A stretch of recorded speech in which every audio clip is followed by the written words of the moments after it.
Hello my dear students, welcome to Bhavya chemistry academy. आज की इस वीडियो में हम बात करेंगे चैप्टर 2 सॉल्यूशंस की, जो कि क्लास 12th की केमिस्ट्री का एक इंपॉर्टेंट चैप्टर है। और ये वीडियो सीबीएसई और दूसरे स्टेट बोर्ड के स्टूडेंट्स के लिए बहुत ही बेनिफिशियल होने वाला है। ये वीडियो लेक्चर 6 है सॉल्यूशन चैप्टर का, जिसका टॉपिक है osmosis and osmotic pressure, isotonic, hypotonic and hypertonic solution and reverse osmosis. तो आइए स्टूडेंट्स वीडियो की शुरुआत करते हैं। तो सबसे पहले हम बात करते हैं ऑस्मोसिस एंड ऑस्मोटिक प्रेशर के बारे में। ऑस्मोसिस क्या होता है और ऑस्मोटिक प्रेशर क्या होता है? देखिए, जब हम ऑस्मोसिस की बात करते हैं तो आपने स्टूडेंट्स प्रीवियस क्लासेस में भी पढ़ा होगा कि सॉल्वेंट मॉलिक्यूल्स जो है वो सॉल्वेंट साइड से सॉल्यूशन साइड अपने आप मूव करते हैं, स्पॉन्टेनियस फ्लो होता है, राइट? उस प्रोसेस को कहा जाता है osmosis.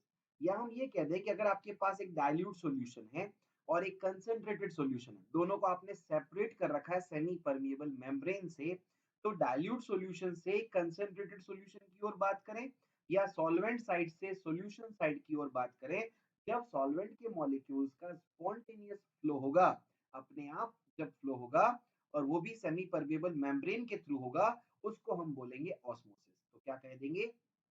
Osmosis is a process in which the spontaneous flow of solvent molecules occurs from solvent side to solution side।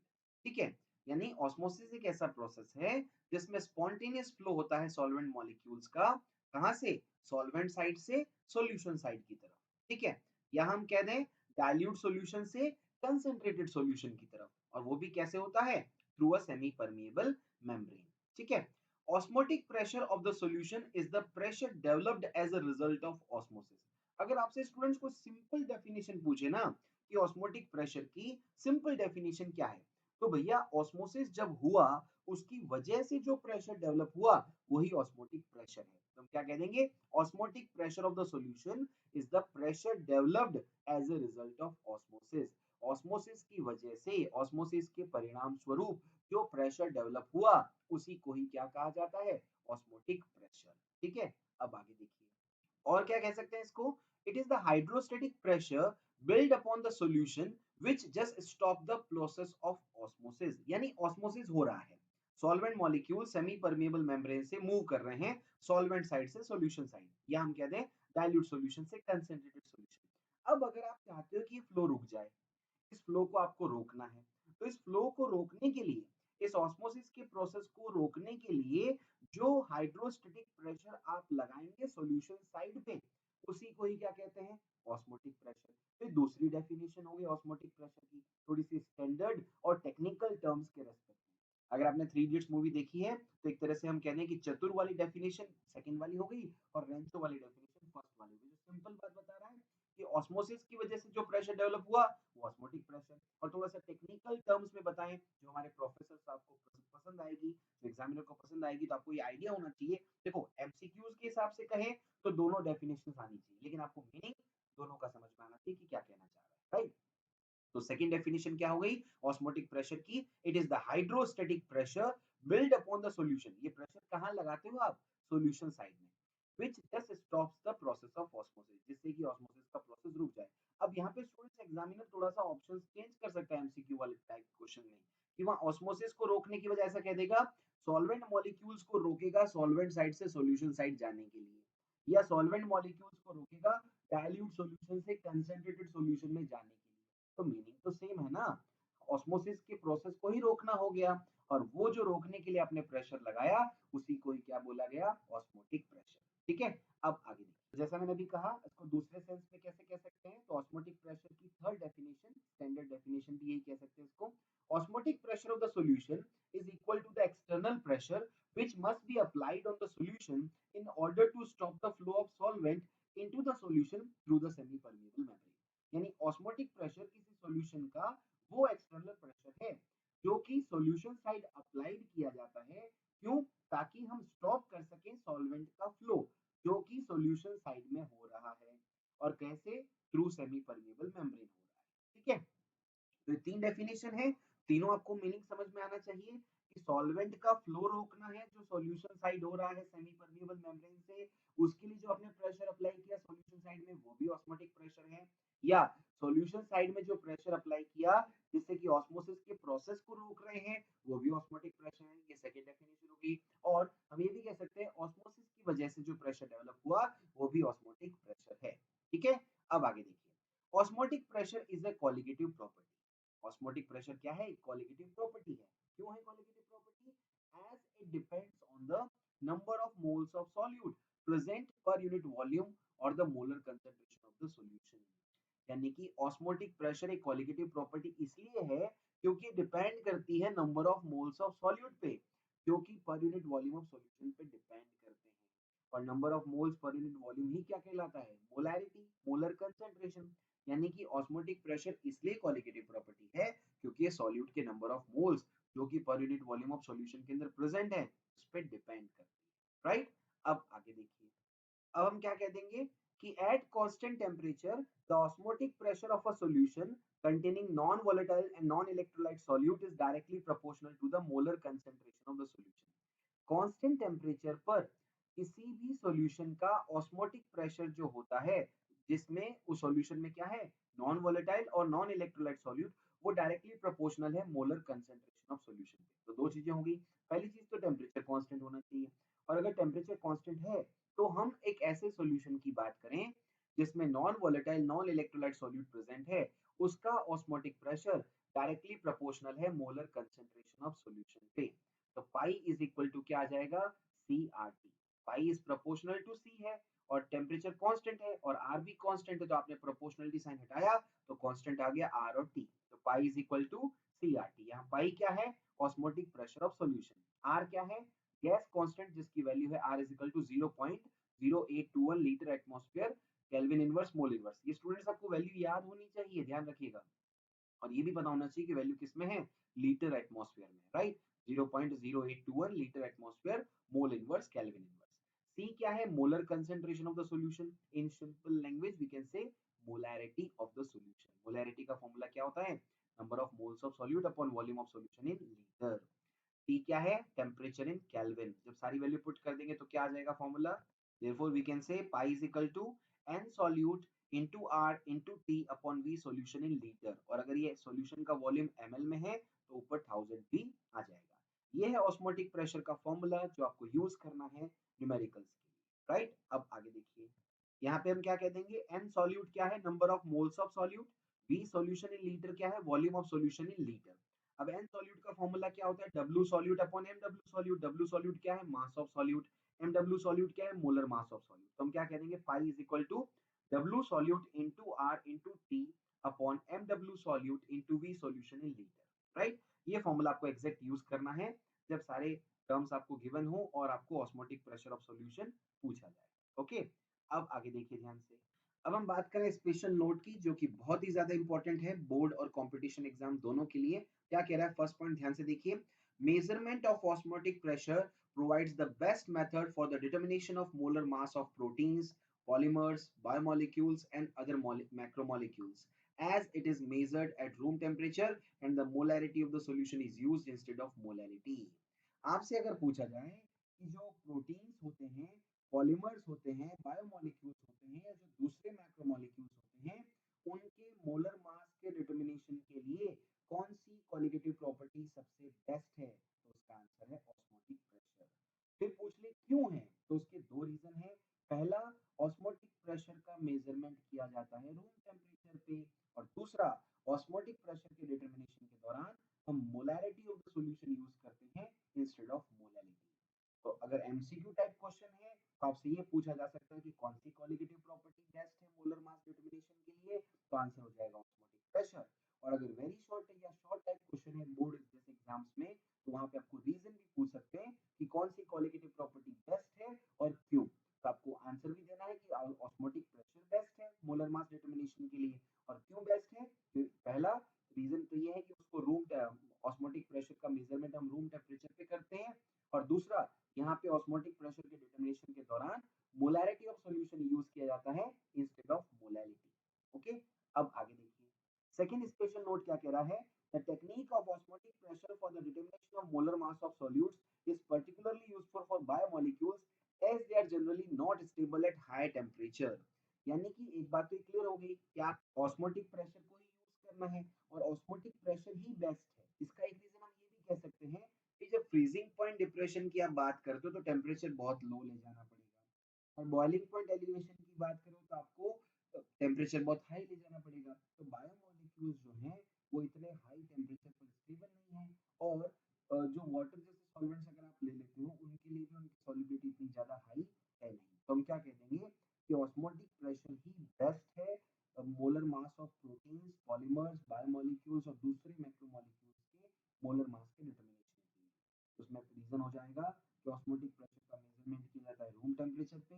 दूसरा, ऑस्मोटिक प्रेशर के डिटरमिनेशन के दौरान मोलैरिटी ऑफ सॉल्यूशन यूज होता है इंस्टेड ऑफ मोलैरिटी। तीसरा, वेपर प्रेशर और जो ये फ्रीजिंग पॉइंट डिप्रेशन और बॉइलिंग पॉइंट एलिवेशन जो क्वालिटेटिव प्रॉपर्टी है उसके लिए आपको टेम्परेचर बहुत ज़्यादा हाई और बहुत ज़्यादा लो ले जाना पड़ेगा जो कि प्रैक्टिकली पॉसिबल नहीं है पॉलीमर्स और बायोमोलिक्यूल्स के लिए क्योंकि वो बहुत ज़्यादा स्टेबल नहीं है और बहुत ज़्यादा सोल्यूबल नहीं है। ओके, अब आगे देखिए। अब हम एक क्वेश्चन देखते हैं ऑस्मोटिक प्रेशर पे बेस्ड क्या कह रहा है जरा देखिए। A solution is prepared by dissolving 0.6 gram of urea molar mass 60 ग्राम पर मोल in 100 ml of water at 27 degrees Celsius. What is the osmotic pressure of the solution? R is equal to 0.0821 liter atmosphere Kelvin inverse mole inverse. Question ये है कि एक solution बनाया गया जिसमें 0.6 gram of urea जिसका molar mass है 60 ग्राम पर मोल उसको डिसॉल्व किया गया 100 ml ऑफ वाटर में। कितने टेम्परेचर पर? 27 डिग्री सेल्सियस पे। और आपसे पूछा गया सॉल्यूशन का ऑस्मोटिक प्रेशर क्या होगा। आर की वैल्यू गिवन। तो आप पहले फॉर्मूला यूज करेंगे। पाई क्या होगा? Osmotic pressure is equal to W solute into R into T into 1000 upon MW solute into V solution in ml। अब जो जो वैल्यूज गिवन है सारी पुट कर दीजिए। W solute कितना है? 0.6, R कितना है? 0.082, टेम्परेचर T कितना है? 300 और 1000 है ही है। मोलर मास ऑफ सॉल्यूट कितना है? यूरिया 60 और वॉल्यूम ऑफ सॉल्यूशन कितना है? 100 ml। सारी वैल्यूज पुट कर देंगे। जब सॉल्व करेंगे इसको तो पाई आ जाएगा 2.46 atm। तो इस तरह से जब आपको मोलर मास ऑफ सॉल्यूट का या ऑस्मोटिक प्रेशर का डिटरमिनेशन करना हो तो वैल्यूज पुट करके आप आराम से आंसर निकाल सकते हैं। बट यहाँ पे ध्यान रखना है आपने यूरिया लिया है जो कि एक नॉन वोलेटाइल और नॉन इलेक्ट्रोलाइट सॉल्यूट है। तो ये फॉर्मूला तभी करेक्ट है जब नॉन वोलेटाइल और नॉन इलेक्ट्रोलाइट सॉल्यूट आपके पास गिवन हो तब। ओके, अब आगे देखिए ध्यान से। अब हमारा नेक्स्ट टॉपिक है आइसोटोनिक सॉल्यूशंस। आइसो का मतलब होता है सेम, टोनिक का यहाँ पे मतलब है ऑस्मोटिक प्रेशर और सॉल्यूशंस का मतलब है सॉल्यूशंस, यानी ऐसे सॉल्यूशंस जिनका ऑस्मोटिक प्रेशर सेम होता है उनको कहते हैं आइसोटोनिक सॉल्यूशंस। तो हम क्या कह देंगे? The two solutions which have same osmotic pressure at a given temperature are called as isotonic solutions. ऐसे दो सॉल्यूशन जिनका ऑस्मोटिक प्रेशर सेम है किसी भी पर्टिकुलर गिवन टेम्परेचर पे उनको कहा जाता है आइसोटोनिक सॉल्यूशन। तो आइसोटोनिक सॉल्यूशंस के लिए क्या हो जाएगा? Pi one equal to pi two, यानी पहले का ऑस्मोटिक प्रेशर पाई वन, दूसरे सॉल्यूशन का ऑस्मोटिक प्रेशर पाई टू और पाई वन और पाई टू दोनों ही इक्वल है। अब पाई वन का फॉर्मूला क्या हो जाएगा? C1RT, टेम्परेचर भी कांस्टेंट है और R तो ऑलरेडी कांस्टेंट होता ही है। यहाँ पाई टू का फॉर्मूला क्या हो जाएगा? C2RT, C2 हो गया कंसेंट्रेशन, R और T तो ऑलरेडी कांस्टेंट है। तो C1RT is equal to C2RT और ये कब आएगा? जब कांस्टेंट टेम्परेचर हो तब। अगर टेम्परेचर कांस्टेंट नहीं हो तो क्या आएगा? C1RT1 is equal to C2RT2। अब क्योंकि टेम्परेचर कांस्टेंट है तो C1RT is equal to C2RT। RT RT cancel, C1 is equal to क्या आ जाएगा? C2। तो अब क्या कह देंगे? When isotonic solutions are separated by semi-permeable membrane, no osmosis occurs between them। very very important बात है, ध्यान से सुनना, क्योंकि आपके पास अब मोलर कंसेंट्रेशन सेम आ गई दो सॉल्यूशन की। अब जब मोलर कंसेंट्रेशन सेम है, ऑस्मोटिक प्रेशर सेम है, तो दोनों सॉल्यूशन की कंसेंट्रेशन सेम होने से, ऑस्मोटिक प्रेशर सेम होने से सॉल्वेंट के मॉलिक्यूल्स का मूवमेंट सेमी परमिएबल मेम्ब्रेन से नहीं होगा। तो हम ये कह सकते हैं ऑस्मोसिस भी नहीं होगा। तो जब आपने आइसोटोनिक सॉल्यूशन ले रखा है और उनको सेमी परमिएबल मेम्ब्रेन से सेपरेट कर रखा है तो उस दौरान उनके बीच में कोई भी ऑस्मोसिस का प्रोसेस नहीं होगा, सॉल्वेंट के मॉलिक्यूल्स का मूवमेंट नहीं देखा जाएगा। ओके, तो आइसोटोनिक सॉल्यूशंस के लिए कंसंट्रेशंस भी उनके इक्वल होते हैं कांस्टेंट टेम्परेचर पर और उनमें ऑस्मोसिस का फिनोमेना भी नहीं देखा जाता है। ओके, अब आगे देखिए। अगर बात करें एग्जाम्पल की कि आइसोटोनिक सॉल्यूशन का एग्जाम्पल क्या है तो हम क्या कहेंगे? The osmotic pressure associated with the fluid inside the blood cells is equivalent to that of 0.9% W by V solution of NaCl, which is also called as normal saline solution, and it is safe to inject intravenously. यानी कि जो osmotic pressure associated होता है blood cells के अंदर present fluid का, वो equal है किसके? 0.9% W by V NaCl solution के। यानी यूं कह दें, NaCl का जो 0.9% W by V NaCl solution होगा, उसका ऑस्मोटिक प्रेशर और हमारे ब्लड सेल्स के अंदर जो फ्लूइड प्रेजेंट है उनका ऑस्मोटिक प्रेशर दोनों सेम है, दोनों ही आइसोटोनिक सॉल्यूशन है। इसीलिए ही 0.9% W by V NaCl solution को ही नॉर्मल सलाइन सॉल्यूशन कहते हैं, और इसको हम सेफली इंट्रावीनसली इंजेक्ट कर सकते हैं बॉडी के अंदर। ओके, अब हम बात करते हैं सेकेंड टाइप के सॉल्यूशन की, जिनका नाम है हाइपोटोनिक सॉल्यूशन। अब देखो यहाँ पे क्या कहना चाह रहे हैं।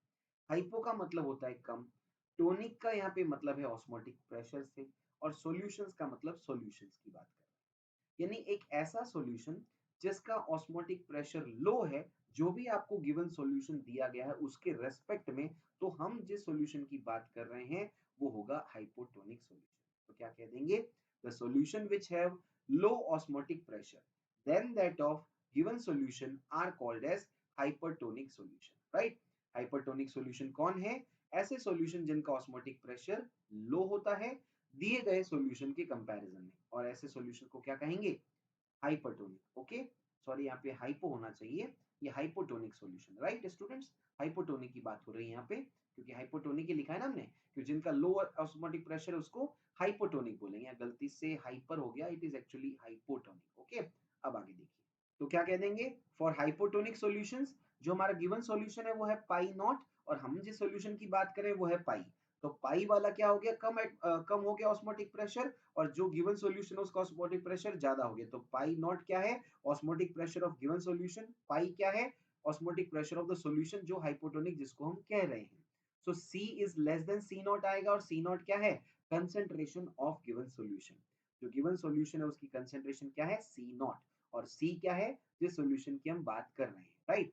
इसी तरह से अगर हम बात करें हाइपरटोनिक सॉल्यूशन, अब हाइपर जो है एग्जैक्टली यहाँ हम बात कर रहे हैं, हाइपर का मतलब होता है ज्यादा, टोनिक का मतलब है ऑस्मोटिक प्रेशर, और सॉल्यूशंस का मतलब है सॉल्यूशंस। तो ऐसे सॉल्यूशन जिनका ऑस्मोटिक प्रेशर ज्यादा है किसी भी दिए गए सॉल्यूशन से, तो उस सॉल्यूशन को हम क्या कहेंगे? Hypertonic solutions. यानी दो solutions which have higher osmotic pressure than that of a given solution are called as hypertonic solutions. तो hypertonic solutions के लिए क्या हो जाएगा? pi is greater than pi naught. pi naught क्या हो गया? जो हमारा गिवन सॉल्यूशन है उसका ऑस्मोटिक प्रेशर, और पाई क्या हो गया? जो हमारा हाइपरटोनिक सॉल्यूशन है उसका ऑस्मोटिक प्रेशर। ओके, अब आगे देखिए, तो जैसा कि मैंने अभी कहा, पाई नॉट क्या है? Osmotic pressure of given solution, और पाई क्या है? जिस सॉल्यूशन की हम बात कर रहे हैं उसका ऑस्मोटिक प्रेशर। तो इसी तरह से क्या आ जाएगा? C is greater than C naught. C naught क्या हो जाएगा? Concentration of given solution. Okay, अभी हमने ऊपर बात की थी 0.9% W by V NaCl solution की, जो कि हमारे ब्लड के साथ जो है क्या है? आइसोटोनिक है। अब अगर हम बात करते हैं कि अगर हम ब्लड सेल्स को ऐसे सॉल्यूशन में डाल दें जिनकी concentration 0.9% W by V NaCl solution की कंपैरिजन में या तो ज्यादा हो या कम हो। ज्यादा हुआ तो भी ऑस्मोसिस होगा, और कम हुआ तो भी ऑस्मोसिस होगा, लेकिन वो कौन सी डायरेक्शन में होगा ये डिपेंड करता है कि NaCl सॉल्यूशन से हमने ज्यादा मतलब 0.9% W by V NaCl solution से कंसेंट्रेशन कम ली है या ज्यादा ली है।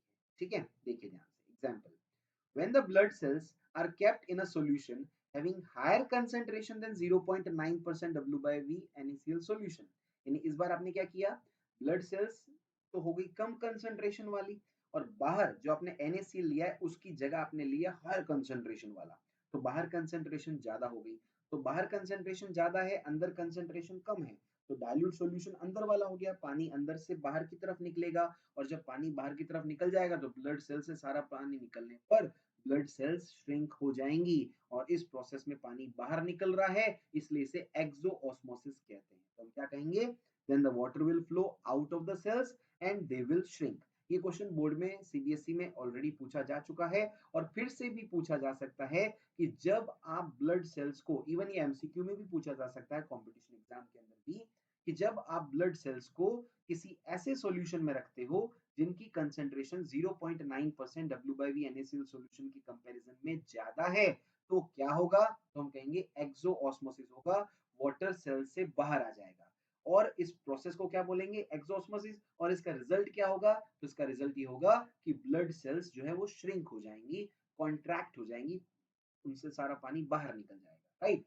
इसी तरह से अगर ऐसा कह दें कि जब ब्लड सेल्स को आप एक ऐसे सॉल्यूशन में रख दें जिनकी कंसंट्रेशन 0.9% WBNaCl सॉल्यूशन से कम है, तो इस बार ब्लड सेल्स ज्यादा कंसंट्रेशन वाली हो गई, बाहर कंसंट्रेशन कम है तो पानी अंदर की तरफ आएगा, डाइल्यूट सॉल्यूशन से कंसंट्रेशन की तरफ, तो पानी बाहर से ब्लड सेल्स की तरफ आएगा। इस बार पानी अंदर आ रहा है तो इसे बोलेंगे एंडोऑस्मोसिस। और इस दौरान जब पानी अंदर आएगा तो ब्लड सेल्स स्वेल हो जाएंगे। तो ऐसा पूछा जाए तो हम क्या कह देंगे? when the blood cells are kept in a solution having lower concentration than 0.9% WBNaCl solution, then the water will flow out of the cells and they will swell। ठीक है, अब यहाँ पे ध्यान से देखना, water will flow in the cells है ना, out of the cells नहीं है, in the cells है, and they will swell। Okay, अब आगे देखिए। ठीक है स्टूडेंट्स, तो यहाँ पे आउट ऑफ द सेल्स नहीं है, फ्लो इन द सेल्स होगा, आउट नहीं होगा, in the cells. Out of the cells तो यहाँ हो गया, इसलिए वो श्रिंक हो गई, और यहाँ क्या हो गया? इन द सेल्स हो गया, and they will swell. Okay, तो ये दोनों बात आपको समझ में आ जानी चाहिए। अब हम आगे बात करते हैं, देखिए ध्यान से। अब अगर हम बात करें कि आइसोटोनिक सॉल्यूशन पे बेस्ड न्यूमेरिकल क्वेश्चन कैसे बनते हैं, तो उस पे एक क्वेश्चन देखते हैं, देखिए ध्यान से। A solution containing 15 gram urea, molar mass 60 gram per liter of solution in water has the same osmotic pressure as that of solution of glucose, molar mass 180 gram per mole in water। Calculate the mass of glucose present in 1 liter volume of this solution। यानी आपको दो solution दिए गए हैं, एक urea का और एक ग्लूकोज का। दोनों का ऑस्मोटिक प्रेशर सेम है। यूरिया कितना लिया आपने? 15 ग्राम। किसमें प्रेजेंट है? पर लीटर ऑफ सॉल्यूशन में। मोलर मास कितना यूरिया का? 60। ग्लूकोज का मोलर मास कितना है? 180। पर लीटर ऑफ वाटर में ही लिया है उसको, ग्लूकोज को भी, लेकिन ग्लूकोज का कितना मास डिसॉल्व है ये आपको कैलकुलेट करना है। तो आप अच्छे से जानते हैं आइसोटोनिक सॉल्यूशंस है दोनों, तो पाई 1 इक्वल टू पाई 2 आएगा। और टेम्परेचर सेम है, कुछ भी बात नहीं की गई है, तो हम मान के चलेंगे टेम्परेचर दोनों तरफ सेम रखा है। तो R और T तो कैंसिल हो गए, तो C1RT is equal to C2RT, RT cancel, so we can say C1 equal to C2। अब हम इसको आगे पुट करते हैं, C1 और C2 की वैल्यूज को, कंसेंट्रेशन की वैल्यूज को पुट करते हैं, तो क्या हो जाएगा? Mass upon molar mass into volume, this is for urea, and mass upon molar mass into volume for glucose. Mass कितना है यूरिया का? 15, मोलर मास 16 और वॉल्यूम है 1 लीटर। ये यूरिया के लिए। ग्लूकोज के लिए क्या है? मास आपको कैलकुलेट करना है W2, molar mass 180, volume 1 litre. तो सॉल्व करेंगे इसको, तो कितना? 15 और 60, 4 आ गया यहाँ पे, 4 और 180, तो क्या हो जाएगा? W2 क्या आएगा? W ग्लूकोज जो कि W2 है आपका, वो कितना आएगा? 15 इंटू 180 अपॉन 60, ये आएगा 180 अपॉन 4 ग्राम, ये आएगा 45 ग्राम। ओके, तो इस तरह से आपके पास यहाँ पे मास ऑफ ग्लूकोज आ गया 45 ग्राम। ओके, अब आगे देखिए। अब हम आ गए हैं वीडियो के लास्ट टॉपिक पे, जिसका नाम है रिवर्स ऑस्मोसिस। नाम से कुछ कुछ समझ में आ रहा है कि ऑस्मोसिस का बिल्कुल रिवर्स। अब देखिए, इसको समझने के लिए पहले थोड़ा सा हम दिमाग लगाते हैं कि आपने ऑस्मोसिस में क्या कहा था। ऑस्मोसिस में आपने कहा था कि सॉल्वेंट का मॉलिक्यूल्स का फ्लो होता है सेमी परमिएबल मेम्ब्रेन से सॉल्वेंट साइड से सॉल्यूशन साइड। और आपने ऑस्मोटिक प्रेशर को क्या कहा था कि जब उस फ्लो को रोक देना है तो आपको सॉल्यूशन साइड से एक प्रेशर लगाना है जिससे कि ये फ्लो रुक जाए। अब मान लीजिए कि आपने जो ऑस्मोटिक प्रेशर के इक्वल ही प्रेशर लगाया है। मान लीजिए ऑस्मोटिक प्रेशर है 5 atm और आपने 5 atm प्रेशर ही लगाया है, तो क्या होगा? तो वहां पे सॉल्वेंट का जो फ्लो है वो रुक जाएगा। लेकिन अगर मान लीजिए आपने 5 atm से ज्यादा प्रेशर लगा दिया, 6 atm 7 atm ऐसा लगा दिया, तो क्या होगा? तो फिर अब उल्टी गंगा बहने लग जाएगी। यानी कि जो सॉल्वेंट सॉल्वेंट साइड से सॉल्यूशन साइड आ रहे थे, अब वो सॉल्यूशन साइड से सॉल्वेंट साइड चले जाएंगे। और क्योंकि ये direction of solvent flow opposite है नॉर्मल ऑस्मोसिस की कंपैरिजन में, तो इसलिए इसको क्या कहेंगे? Reverse osmosis. ओके, तो कैसे डिफाइन करेंगे इसको? ध्यान से देखिए। When pressure larger than osmotic pressure is applied on the solution side. आप क्या कर रहे हो? ऑस्मोटिक प्रेशर से ज्यादा प्रेशर लगा रहे हो सॉल्यूशन साइड पर। Then the direction of osmosis is reversed, जिससे क्या हो गया, ऑस्मोसिस की डायरेक्शन रिवर्स्ड हो गई। And now the movement of the solvent molecules occurs from the solution side to the pure solvent side। क्या हो रहा है, अब सॉल्वेंट मॉलिक्यूल्स का मूवमेंट हो रहा है सॉल्यूशन साइड से pure solvent side through the semi permeable membrane. This is called as reverse osmosis. बात समझ में आ गई आप सभी को? तो क्या कहा कि जब आप प्रेशर ऑस्मोटिक प्रेशर से ज्यादा अप्लाई करते हो सॉल्यूशन साइड में, तो डायरेक्शन ऑफ ऑस्मोसिस रिवर्स हो जाती है, और अब जो सॉल्वेंट मॉलिक्यूल्स हैं वो सॉल्यूशन साइड से प्योर सॉल्वेंट साइड मूव करते हैं सेमी परमिएबल मेम्ब्रेन से। इस प्रोसेस को कहा जाता है रिवर्स ऑस्मोसिस। ठीक है, इसका यूज कहाँ होता है? It is used in the desalination of sea water. Sea water का जो डीसैलिनेशन किया जाता है, जो उसका खारा पानी है, सॉल्ट है, उसको मतलब जो समुद्र का खारा पानी है उससे सॉल्ट को निकालने का जो प्रोसेस है उसको बोलते हैं डीसैलिनेशन। वहां पे इसको यूज किया जाता है where the workable porous membrane is a film of cellulose acetate. वहां जो सेमी परमेबल मेम्ब्रेन आप यूज करते हो वो कौन सी यूज करते हो? Cellulose acetate. तो आपसे अगर बोर्ड लेवल पे क्वेश्चन पूछा जा सकता है कि रिवर्स ऑस्मोसिस क्या है, उसका क्या यूज है, क्या उसकी इंपॉर्टेंस है, और ये भी पूछ सकते हैं कंपटीशन एग्जाम में या एमसीक्यू में बोर्ड के अंदर भी या वेरी शॉर्ट में, कि जो सी वाटर का डीसैलिनेशन करते हैं उसमें सेमी परमेबल मेम्ब्रेन क्या होती है? तो उसका आंसर हो जाएगा सेलुलोज एसीटेट होती है। क्यों होती है सेलुलोज एसीटेट को यूज करते हैं यहाँ पे? तो हम क्या कहेंगे, इसका रीजन क्या है सेलुलोज एसीटेट को as a semi permeable membrane use करने का? हम कहेंगे cellulose acetate is used here in this process because it is permeable to water, but it is impermeable to impurities and ions present in sea water। Cellulose acetate को use करने का purpose यहाँ पे क्या है कि ये वाटर से तो इम्परमिएबल है, वाटर के लिए तो परमिएबल है, वाटर को तो अलाउ करेगी, पास करेगी, लेकिन जो इम्प्योरिटीज हैं, आयंस हैं, दूसरे सॉल्ट्स हैं सी वाटर के अंदर, उनको पास नहीं होने देगी। ओके, तो इसीलिए रिवर्स ऑस्मोसिस क्या हमने उसको समझा, और सी वाटर के डीसैलिनेशन के दौरान इसका यूज होता है, और वहां पे सेलुलोज एसिटेट यूज होगा as a semi permeable membrane. क्यों होगा? उसका रीजन मैंने आपको बता दिया कि वाटर के लिए तो परमिएबल है और इंप्योरिटीज और दूसरे आयंस के लिए इम्परमिएबल है।